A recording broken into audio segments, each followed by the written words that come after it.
Assalamualaikum warahmatullahi wabarakatuh. Selamat pagi anak-anakku semuanya yang soleh dan soleha. Apa kabarnya nih?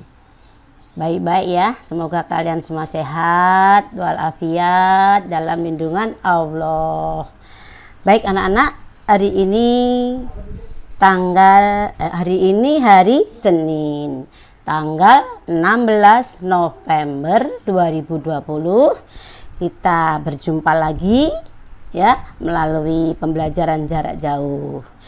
Ya, setelah kita 2 hari libur, hari Sabtu dan Minggu, kalian libur tidak belajar ya bersama orang tua di rumah ya. Tentunya ada yang jalan-jalan, ada yang di rumah. Nah, untuk hari ini kita mulai lagi belajar dengan cara jarak jauh. Semoga kalian tambah semangat ya sehingga nantinya menghasilkan yang lebih baik lagi. Baik anak-anak, kita lanjutkan saja. Namun sebelum kita mulai belajar seperti biasa, kalian harus berdoa kepada Tuhan Yang Maha Esa menurut kepercayaannya masing-masing. Oke, hari ini yaitu tema 4D. Kita lanjutkan ya. Berbagai pekerjaan, yaitu pada subtema 2 pembelajaran 4, 5, dan 6. Kemarin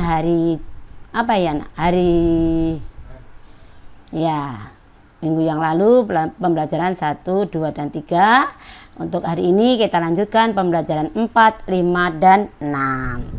Untuk itu kalian persiapkan buku pelajarannya ya, buku tematik 4D dan juga buku-buku tulisnya dan juga alat pensilnya. Baik anak-anak,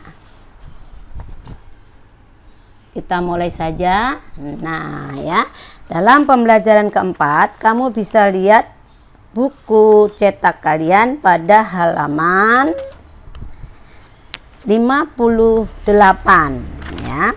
Pada halaman 58 itu pembelajaran 4. Oke. Setiap orang, kita mulai ya. Setiap orang memiliki pengetahuan, keahlian, dan keterampilan yang berbeda satu dengan yang lain. Hal itu menyebabkan ada berbagai jenis pekerjaan yang berbeda. Setiap pekerjaan melengkapi satu sama yang lain. Perbedaan jenis pekerjaan tidak menghalangi persatuan kita. Justru semakin memperkokoh persatuan dalam keragaman. Nah, di situ ada di halaman 58 ya anak-anak ya. Halaman 58. Nah, itu ada apa anak-anak nih? Ya, perawat, dokter gigi, ini ABRI ya. Ada juga yang lain ya sebagai guru dan sebagainya. Walaupun mereka itu berbeda-beda pekerjaannya, namun mereka saling menghargai, saling menghormati ya, saling melengkapi ya, sehingga memperkokoh persatuan dalam keragaman. Baik, kita lanjutkan. Memberikan pendapat tentang sikap tokoh dari cerita yang dibaca. Nah, nih. Watak itu apa? Watak adalah sifat dasar manusia yang dapat mempengaruhi pikiran dan tingkah laku. Ya, ini watak. Watak itu ada sifat ya, sifat dasar manusia yang dapat mempengaruhi pikiran dan tingkah laku kita ya. Semoga kita semua sifat kita baik ya anak-anak ya. Semoga sifat kita semuanya adalah sifat yang baik. Nah, 1, tokoh yang berwatak terpuji. Kalau ini dalam cerita ya anak-anak ya. Dalam cerita itu ada yang baik, ada yang tidak baik. Kalau yang bersikap baik namanya protagonis, kalau yang tidak antagonis ya. Tokoh berwatak terpuji. Tokoh yang memiliki sikap baik dalam cerita dan sikapnya untuk ditiru ya.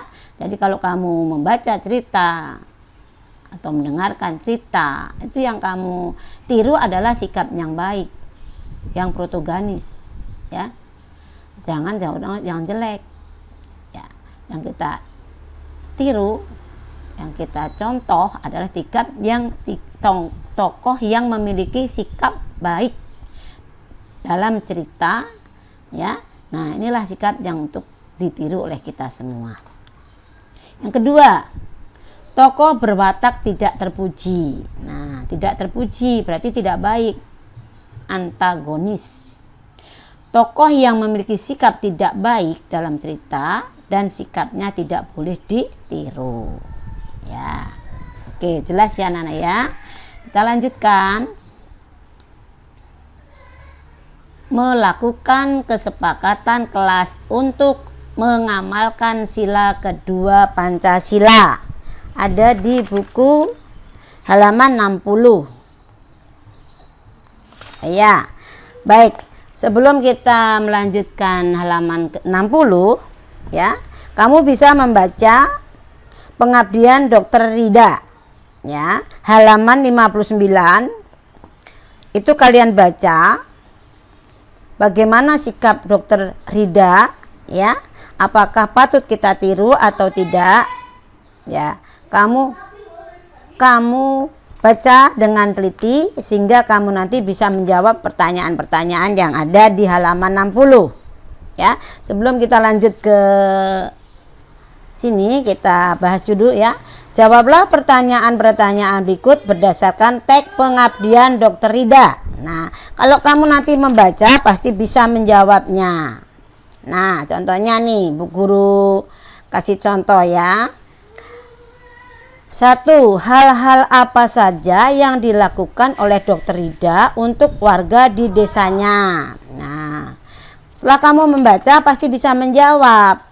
Dr. Rida itu tugasnya apa, kerjaannya apa ya. Jadi hal-hal apa saja yang dilakukan oleh Dr. Rida untuk warga di desanya, yaitu memeriksa kesehatan warga. 2. Mengadakan penyuluhan tentang kebersihan ya. Cita-cita Dr. Rida itu sangat mulia ya. Jadi nomor 1 jawabnya, yang dilakukan Dr. Rida oleh warga desanya yaitu 1. Memeriksa kesehatan warganya. Itu dilakukan setiap hari oleh Dr. Rida. Lalu kedua, mengadakan penyuluhan tentang kebersihan ya, cara membuang sampah ya. Di situ diadakan penyuluhan oleh Dr. Rida. Yang kedua, apa alasan Dr. Rida melakukan hal-hal tersebut? Alasannya apa Dr. Rida itu melakukan penyuluhan ya? Alasannya apa? Nah, karena ingin mengabdikan dirinya ke desanya ya, cita-citanya itu. 3. Apa dampak dari hal-hal yang dilakukan oleh Dr. Rida terhadap warga desanya? Dampaknya apa? Warga desanya mempunyai dampak apa kepada Dr. Rida? Ya, warga desa telah menjalani pola hidup yang sehat ya, karena Dr. Ridanya sering mengadakan penyuluhan tentang kesehatan, maka dampak yang baik adalah warga desa telah menjalani pola hidup yang sehat. Itu nomor 3. Nomor 4. Bagaimana sikap warga terhadap ketulusan dan kesabaran Dr. Rida? Sikapnya bagaimana warga? Sangat menghargai dan mengaguminya ya. 5. Hal-hal baik apa saja yang dapat kamu contoh dari Dr. Rida? Nah, apa coba? Setelah kamu baca nanti pasti kalian tahu. Dr. Rida itu dari kecil sudah giat belajar, mempunyai cita-cita menjadi seorang dokter ya. Itu. Apalagi?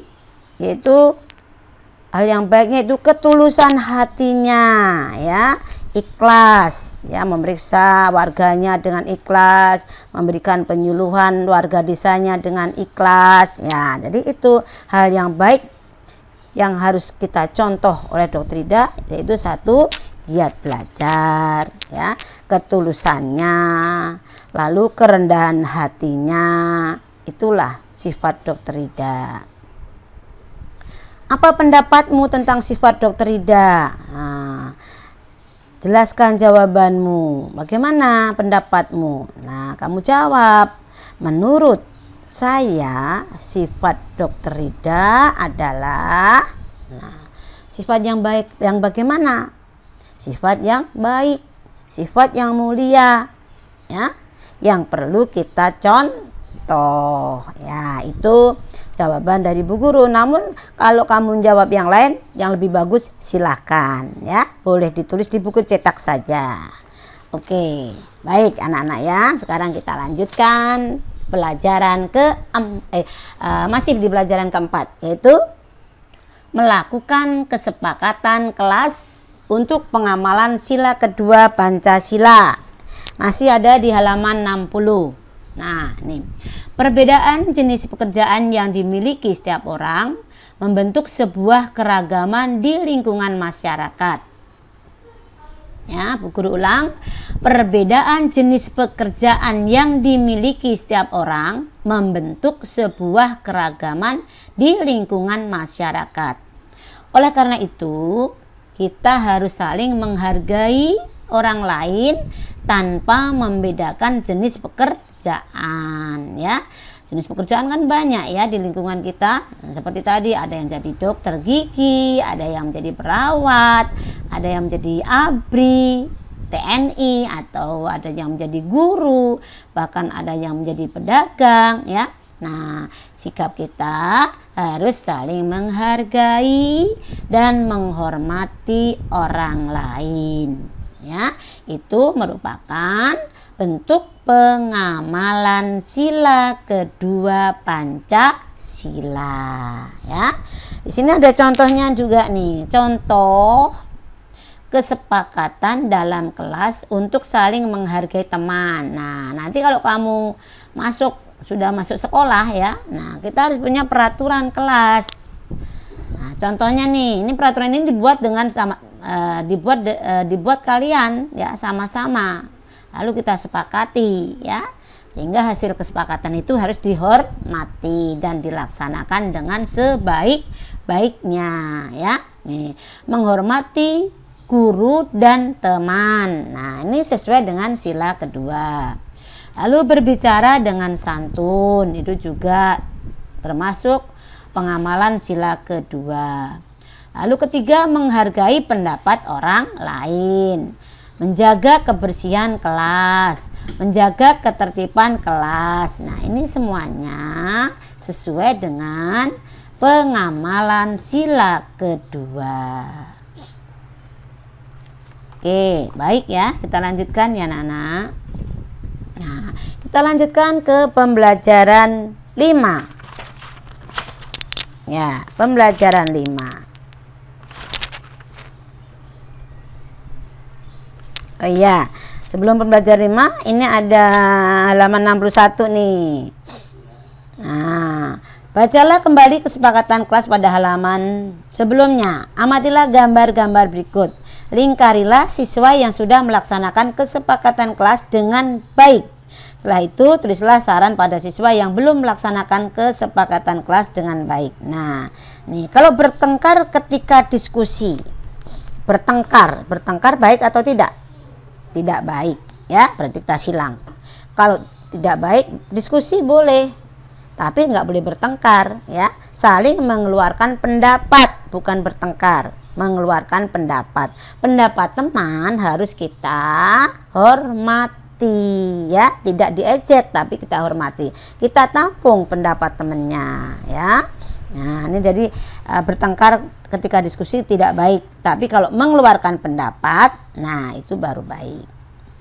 Yang B, mengganggu teman ketika belajar. Apakah sudah sesuai dengan sila kedua? Belum, ya, kita silang. Lalu gambar di bawahnya nih, gambar C. Bekerja sama membersihkan kelas. Nah, berarti sudah melaksanakan sila kedua. Kita checklist, ya. Lalu gambar D, menghormati guru. Nah, ya baru datang sekolah, salam dengan bu gurunya, selamat pagi bu, ibu sehat. Nah, seperti itu adalah sapa, menyapa ibu gurunya. Itu adalah perbuatan yang baik, anak yang sopan, anak yang santun, ya. Itu berarti anak-anak itu sudah melaksanakan sila kedua, ya. Baik. Nah, sekarang kita lanjutkan ke pembelajaran kelima. Pembelajaran kelima.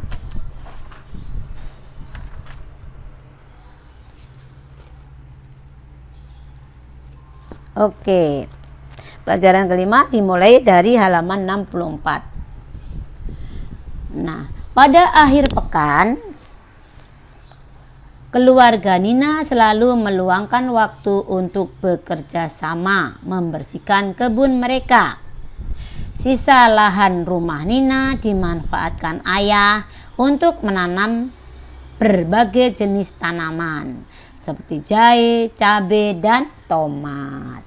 Ya, ini baik sekali anak-anak ya, memanfaatkan lahan yang kosong, menanam tumbuhan di lahan yang kosong, ya.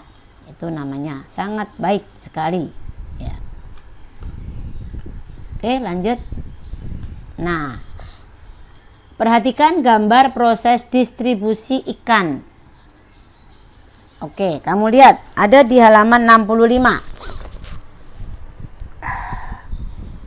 Ya, perhatikan. Kamu bisa lihat halaman 65. Nah, ikan ditangkap oleh nelayan. Ikan-ikan dibawa ke pasar. Lalu ikan-ikan dijual di pasar. Setelah itu ikan diolah menjadi ikan goreng dan siap dikonsumsi. Baik, anak-anak, coba kamu perhatikan. Ya. Ikan ditangkap oleh nelayan. Kegiatan ekonominya apa? Kegiatan ekonominya adalah sebagai produksi, ya, orangnya produsen. Lalu yang B, mengangkut ini dari tempat nelayan, dari pelelangan, ya, dari nelayan diangkut menggunakan mobil, ya. Nah, ini termasuk kegiatan ekonomi apa? Distribusi, ya. B ini adalah kegiatan ekonomi distribusi. Setelah itu dijual, ya. Setelah diangkut dibawa pasar misalnya, nah, dijual. Nah, lalu ikan-ikan itu dijual di pasar. Ini juga masih distribusi. Jadi B dan C itu distribusi, ya. Nah, kalau ikan diolah menjadi ikan goreng dan siap dikonsumsi. Nah, yang menikmati ikan ini adalah konsumen. Nah, kalau sudah makan hasilnya ini adalah konsumsi, ya. Jadi A produksi, B distribusi, C distribusi, ya. Lalu dimanfaatkan, dibuat ikan goreng, ya. Kalau dimakan sendiri berarti ya dikonsumsi sendiri, ya, seperti itu. Oke, kita lanjutkan ya. Nah, contoh apresiasi ada nggak di sini? Oke, contoh apresiasi, hasil gambar bagus. Nah, itu penilaian ya Nana ya. Hasil gambar bagus, gambar pemandangan sawahnya sudah jelas. Gambar ini juga memiliki pesan positif, yaitu kita harus memanfaatkan sumber daya alam dengan baik. Nah, ini contoh penilaian, ya. Apresiasi itu penilaian. Jadi kalau menilai begitu, sawahnya sudah jelas, ya. Gambar ini juga memiliki pesan yang positif.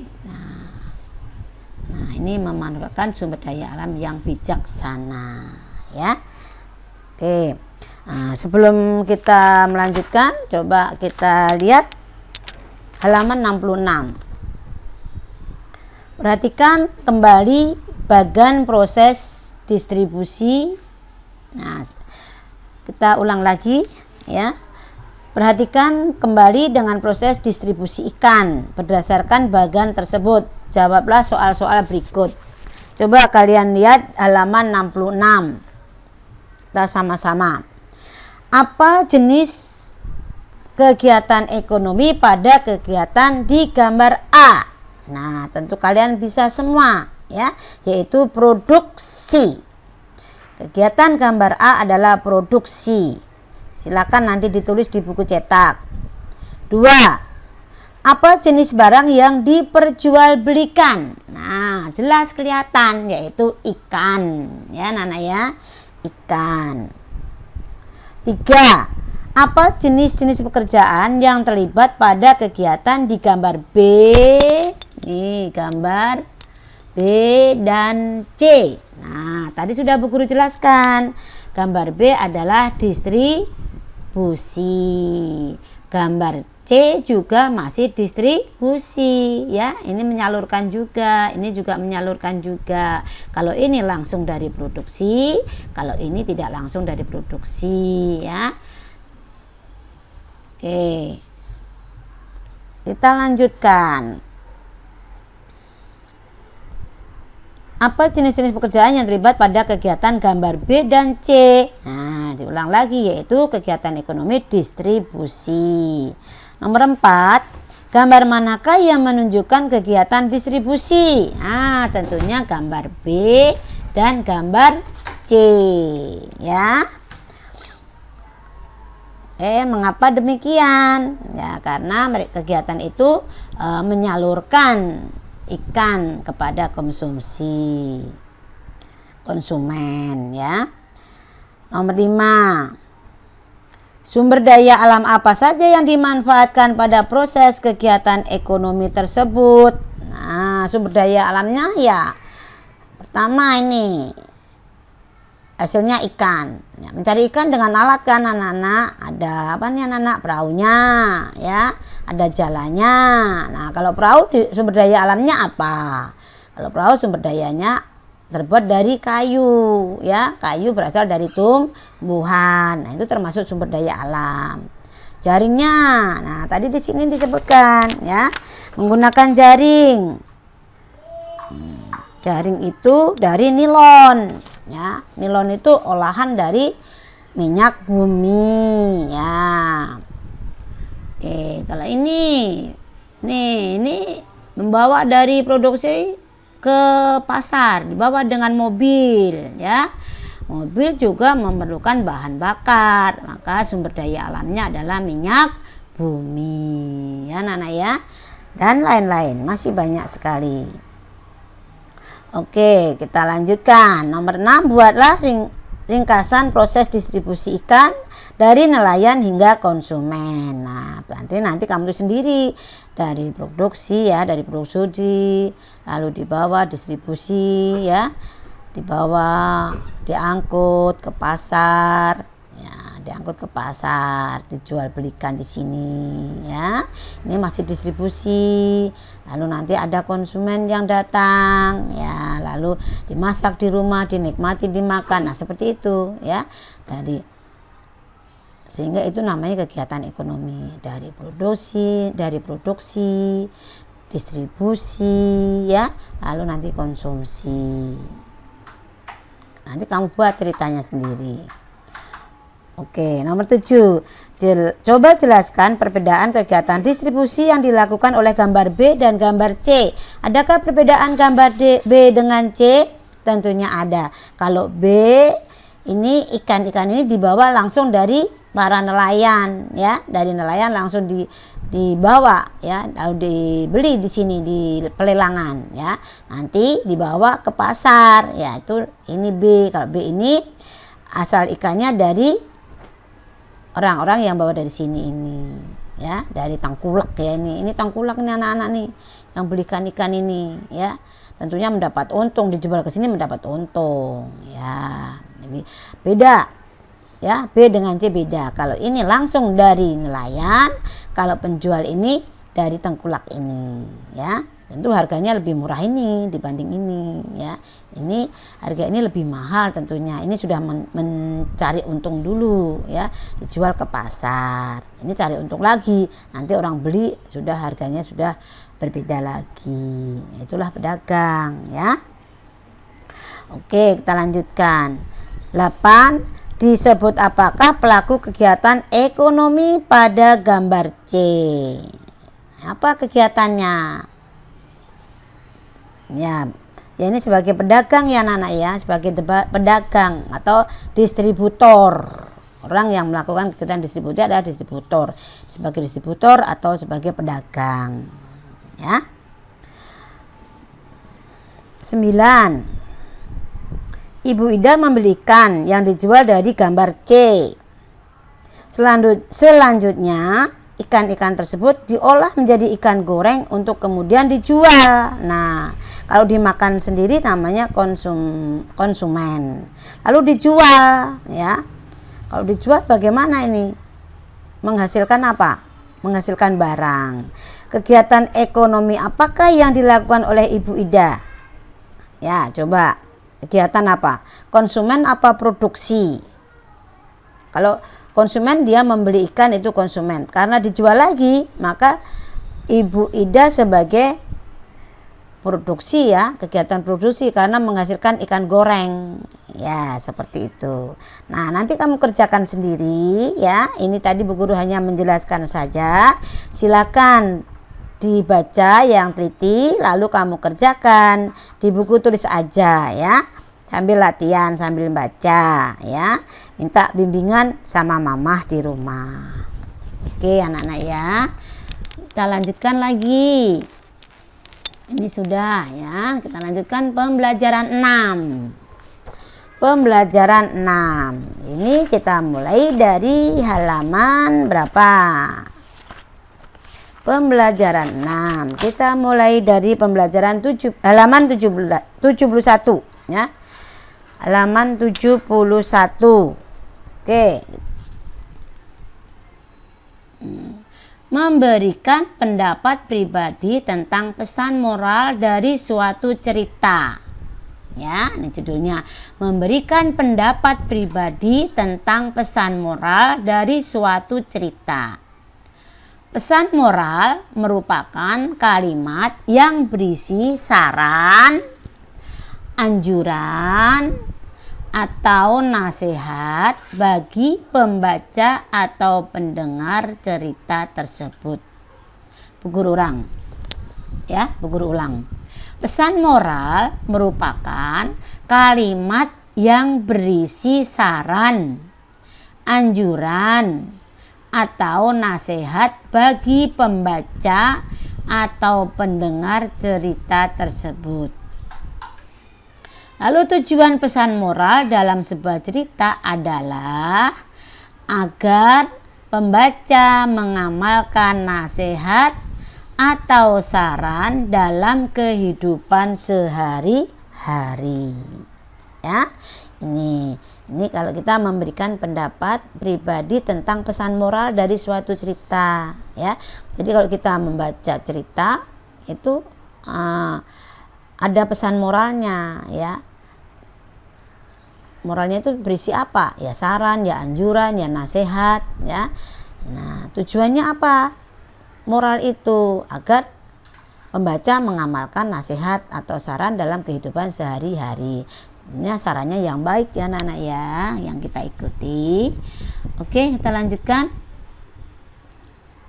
Nah, ini pesan moral dari cerita Cita-cita Rani. Ini dalam bukumu, ada di dalam bukumu Cita-cita Rani. Ya, halaman 72. Itu ada Cita-cita Rani. Nanti kamu baca sendiri ya. Kamu baca sendiri. Kita harus berjuang keras nih. Kita harus berjuang keras demi cita-cita yang kita inginkan. Kita tidak boleh patah semangat. Teruslah belajar dengan tekun agar cita-cita kita tercapai. Jadi kalian sekarang itu tugasnya belajar ya. Tugas kalian belajar yang rajin agar tercapai cita-cita kalian. Baik. Nah, membedakan sikap yang sesuai dan tidak sesuai dengan nilai-nilai Pancasila. Oke, ini juga ada di halaman 73. Ya. Halaman 73. Sikap sesuai nilai-nilai Pancasila. Ya, sikapnya contohnya nih. 1. Menghormati sesama umat beragama. Nah, ini sesuai dengan Pancasila. Lalu kedua, bersikap jujur. Ketiga, menyampaikan pendapat dengan sopan. Nah, ini ada termasuk sikap yang sesuai dengan nilai-nilai Pancasila kita. Sikap yang tidak sesuai dengan nilai-nilai Pancasila, contohnya tidak berteman dengan teman yang berbeda agama. Ya, maunya sama aja, yang Islam aja, yang Kristen aja. Itu tidak baik, tidak sesuai dengan sikap atau tidak sesuai dengan nilai Pancasila. Lalu suka berbohong, ya. Lalu memaksa orang lain mengikuti pendapatnya. Ini nggak boleh, ya. Sikap seperti ini tidak sesuai dengan nilai-nilai Pancasila, ya.